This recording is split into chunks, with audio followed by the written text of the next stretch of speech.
الحمدللہ والصلاة والسلام علی رسول اللہ۔ آل بیت کون ہیں؟ سوال کیا گیا ہے اہل نبی صلی اللہ علیہ وآلہ وسلم کون ہیں؟ حدیث ثقلین میں ہے کہ فاطمہ، علی، حسن، حسین رضی اللہ تعالی عنہم ہی اہل بیت ہیں۔ الجواب بعون اللہ سبحانہ وتعالی۔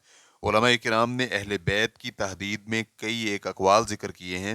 بعض کا کہنا ہے کہ اہل بیت سے مراد نبی صلی اللہ علیہ وآلہ وسلم کی ازواج مطہرات، ان کی اولاد اور بنو ہاشم اور بنو مطلب اور ان کے موالی ہیں، اور کچھ کا کہنا ہے کہ ازواج مطہرات اہل بیت میں شامل نہیں، اور ایک قول یہ بھی ہے کہ اہل بیت قریش ہیں۔ بعض علماء کا کہنا ہے امت محمدیہ میں سے متقی لوگ آل محمد صلی اللہ علیہ وآلہ وسلم ہیں، اور کچھ نے کہا ہے کہ ساری کی ساری امت محمدیہ صلی اللہ علیہ وآلہ وسلم آل محمد ہے۔ ازواج مطہرات کے بارے میں راجح قول یہ ہے کہ وہ اہل بیت میں داخل ہیں، اس لیے کہ اللہ تعالیٰ نے نبی صلی اللہ علیہ وآلہ وسلم کی بیویوں کو پردہ کا حکم دینے کے بعد فرمایا انما یرید اللہ لیذہب عنکم الرجس اہل البیت ویطہرکم تطہیرا۔ اللہ تعالیٰ یہی چاہتا ہے کہ اے اہل بیت تم سے وہ ہر قسم کی گندگی کو دور کر دے اور تمہیں خوب پاک کر دے۔ سورۃ الاحزاب آیت نمبر 33۔ اور ابراہیم علیہ السلام کی زوجہ سارہ رضی اللہ عنہا کو بھی اہل بیت کہنا، جیسا کہ اس فرمان میں ہے قالوا اتعجبین من امر اللہ رحمت اللہ وبرکاتہ علیکم اہل البیت۔ فرشتوں نے کہا کیا تم اللہ کی قدرت سے تعجب کر رہی ہو؟ اے گھر والو تم پر اللہ کی رحمت اور اس کی برکتیں نازل ہوں۔ سورہ ہود آیت نمبر 73۔ اور اس لیے بھی کہ اللہ تعالیٰ نے لوط علیہ السلام کی بیوی کو آل لوط سے خارج کرتے ہوئے فرمایا الا آل لوط انا لمنجوہم اجمعین الا امرأتہ قدرنا انہا لمن الغابرین۔ سوائے لوط علیہ السلام کی آل کے ہم ان سب کو تو ہم ضرور بچا لیں گے مگر اس کی بیوی۔ سورۃ الحجر آیت نمبر 59 تا 60۔ تو یہ سب آیات اس پر دلالت کرتی ہیں کہ زوجہ اہل بیت اور آل میں داخل ہے، اور آل مطلب کے بارے میں امام احمد سے روایت ہے کہ وہ اہل بیت میں سے ہیں، اور امام شافعی رحمہ اللہ نے بھی یہی کہا ہے۔ امام ابو حنیفہ اور امام مالک رحمہ اللہ کا کہنا ہے کہ آل مطلب آل نبی صلی اللہ علیہ وآلہ وسلم میں داخل نہیں، اور امام احمد رحمہ اللہ سے یہ قول بھی مروی ہے۔ اس مسئلہ میں راجح قول یہی ہے کہ بنو عبد المطلب نبی صلی اللہ علیہ وآلہ وسلم کی آل میں شامل ہیں۔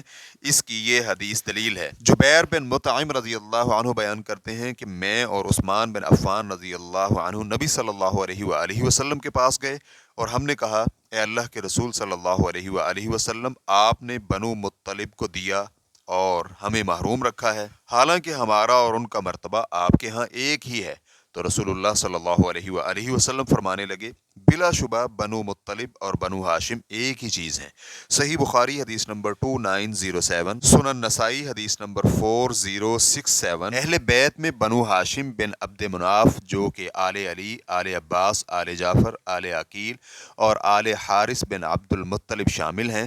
اس کا ذکر اس حدیث میں موجود ہے جسے امام احمد رحمہ اللہ نے زید بن ارقم رضی اللہ عنہ سے بیان کیا ہے۔ زید بن ارقم رضی اللہ عنہ بیان کرتے ہیں کہ ایک دن نبی صلی اللہ علیہ وآلہ وسلم نے مکہ اور مدینہ کے درمیان مائے خم کے مقام پر ہمیں خطبہ ارشاد فرمایا، اللہ کی حمد و ثنا بیان کی اور واعظ و نصیحت فرمائی، پھر فرمانے لگے اما بعد، اے لوگو بلا شبہ میں ایک بشر اور انسان ہوں، قریب ہے کہ میرے پاس میرے رب کا بھیجا ہوا آ جائے تو میں اس کی دعوت پر لبیک کہوں، یعنی موت کی طرف اشارہ ہے، اور یقیناً میں تم میں دو اشیاء چھوڑ کر جا رہا ہوں، ان میں سے پہلی اللہ عز و جل کی کتاب جس میں نور و ہدایت ہے، اللہ تعالیٰ کی کتاب کو تھام لو اور اس پر مضبوطی اختیار کرو۔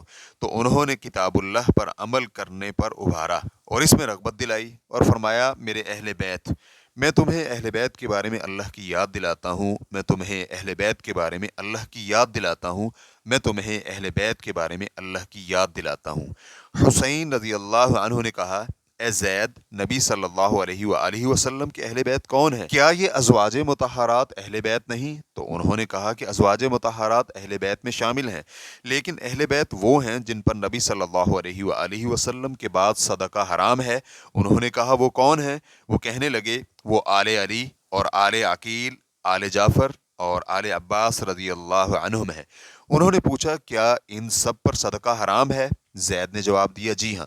ریفرنس کے لیے دیکھیے مسند احمد حدیث نمبر 18464، اور موالی کے متعلق حدیث میں کچھ یوں ہے، نبی صلی اللہ علیہ وآلہ وسلم کے مولا یعنی غلام مہران بیان کرتے ہیں کہ نبی صلی اللہ علیہ وآلہ وسلم نے فرمایا، بلا شبہ ہم آل محمد پر صدقہ حلال نہیں اور قوم کے موالی انہی میں سے ہوتے ہیں۔ مسند احمد حدیث نمبر 15152۔ تو اس طرح نبی صلی اللہ علیہ وآلہ وسلم کی آل اور اہل بیت میں ان کی ازواج مطہرات، ان کی اولاد اور بنو ہاشم اور بنو عبد المطلب اور ان کے موالی شامل ہوئے۔ فتوی الشیخ محمد صالح المنجد واللہ تعالی اعلم۔